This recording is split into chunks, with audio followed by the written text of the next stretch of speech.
So, and it talked about how he sealed the ark with bitumen, and talks about different efforts that he made.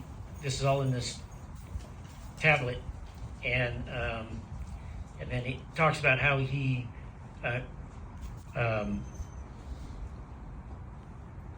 had caused oxen to be sacrificed for the protection of the vessel. And over the years, there have been lots of different accounts of christening of vessels from all over the world. So there's lots of records of thousands of years of christenings. Start out with there would be human sacrifices, animal sacrifices, and the blood would be poured onto the vessel or onto the bow of the vessel as a sacrifice. All kinds of different liquids were used over the centuries. Water, milk, different spirits, wine, even fruit juice, and then of course, holy water. Of course. The Vikings were some of the earliest that we know that used human sacrifice. They generally used slaves that they captured, though. Ooh. They didn't want to use their own people. Samoans and Fijians, they also would sacrifice humans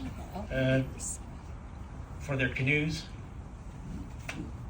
I guess they used little humans. I don't know. But yeah, they'd wash their canoe down with the blood. And the Chinese have a long history. Even today, the Chinese still do a religious ceremony where they'll board the vessel and pray and sing songs and ring little bells. And then a lot of their junks have little shrines on board to protect them while they're out at sea. Ancient Egypt,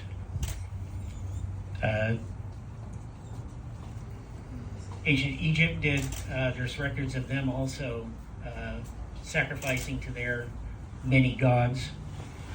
And they would oftentimes place the head of animals on the prow of their ship. And the Greeks, they would do an offering to all their gods by pouring a special libation to Zeus, the protector, and to Poseidon, ruler of the seas. And then after the crucifixion of Christ, the Catholic Church became more involved in these ceremonies. And so it became more of a Christian religious ceremony for many hundreds of years. And a lot of times, the vessels would actually have a priest that was part of the crew that would always be on board to sail with the crew. They would use the holy water to christen the bow of the ship, and also the ways that the ship would slide down on to go into the water. They actually christened the ways also. And then as time went on, it became less and less religious. And so today, there's very little religion in a lot of these christening ceremonies, especially in the United States. As far as the United States is concerned, our christening ceremonies obviously came from Europe. And so the early records of christenings for American ships, there is no record of any official christening of any Revolutionary War vessels. But the first written record of a christening of a ship that we do have is for the USS Constitution, which she is still around today.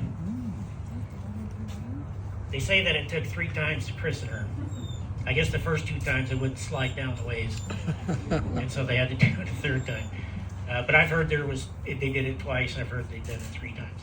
And the way that they did it was the sponsor, who was the person who swings the bottle or pours liquid onto the bow, actually stood on the deck.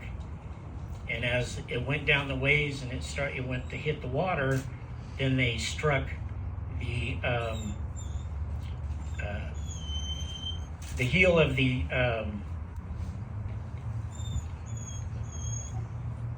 bowsprit with a bottle of Madeira wine.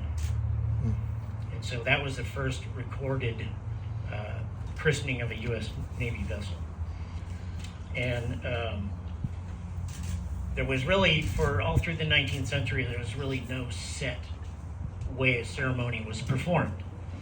It just several different ways, whatever ways that people wanted to do it, that's what they did. And then, well, the only consistency really was that they always used some sort of liquid, right? So, and then the first known use of champagne was actually in November of 1890 when they christened the battleship USS Maine, which I understand she was the first steel battleship of the U.S. Navy. They even christened rigid Navy airships also. One of the things I thought was interesting was that this was in the 1920s and 30s, so two of the vessels, the airships, were christened by first ladies. And on one of the occasions, when it was christened by Mrs. Herbert Hoover, they didn't use liquid. Actually, there was a little compartment in the nose of the dirigible, and she pulled on a rope, and it opened this compartment up, and a bunch of pigeons flew out. So I can imagine what mess that made. So if this isn't a real ship, if this isn't a real submarine, I'm not going to put it in the water because it'll just sink. Submarines don't sink, they submerge. Right? So, and there's no crew on there unless we have a bunch of really, really, really small people. So why are we doing this? Well, it's kind of a tradition, and many of us old, Navy farts, we like our tradition sometimes, right? So, I don't know, it was a reason to get together. It was a reason to coerce a bunch of folks from all over the place to come down and get together and make fun of each other. And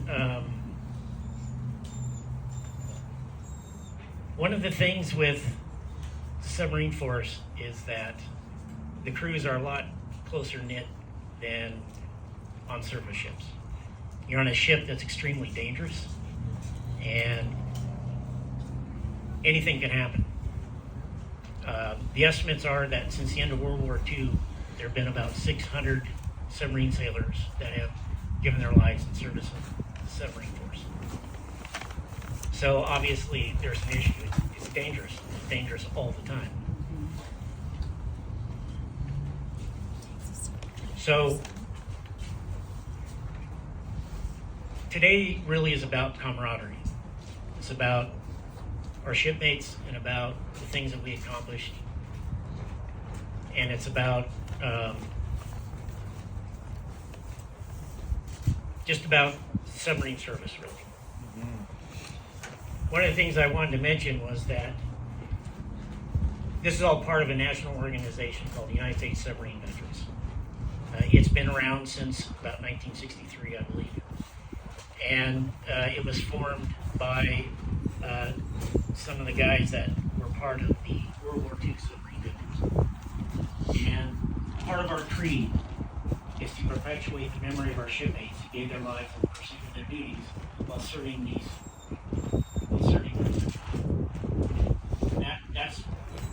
That's also what this is about. This is about hopefully creating a memorial in our